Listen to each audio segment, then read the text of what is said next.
مع أن منتخبنا خسر الكأس، إلا أننا خرجنا منهزمين في النتيجة فقط، لا في القيم والمبادئ. احترام الخصم والروح الرياضية هي صفاتنا تركت العالم يحب المغرب والمغاربة، عكس كل من يحاربوننا بكل الطرق.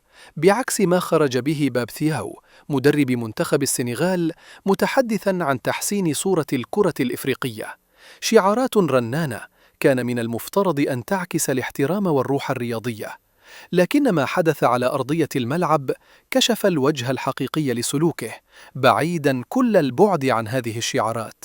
قبل ركلة الجزاء التي كانت لصالح المنتخب المغربي، لم يكتف بتحريض لاعبيه على الانسحاب، بل تجاوز كل حدود الاحترام، حتى دفع الركراكي مدرب المنتخب المغربي في تصرف صادم يعكس الوقاحة وقلة الاحترام.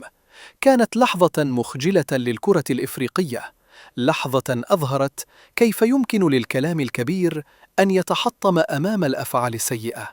ورغم هذا التصرف، أظهر الركراكي روحاً رياضية عالية، حافظ على هدوئه وانضباطه، ووجه دعماً للاعبيه، مظهراً القيادة الحقيقية التي تقاس في أصعب اللحظات، لا في الانتصارات فقط.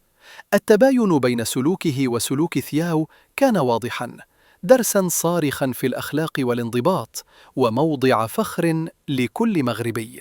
في المقابل، حاول بعض المدربين المصري والجزائري وإعلامهم الجبان تقويض معنوياتنا ونشر الفتن والتهجم على لقجع، وكأن الفوز بالكأس مرهون بشراء الحكام.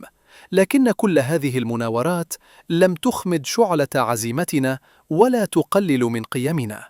الدرس واضح: كرة القدم ليست فقط عن الألقاب، بل عن من يترك أثراً إيجابياً، من يحافظ على الكرامة والاحترام، ومن يواجه الضغوط بالهدوء والصبر.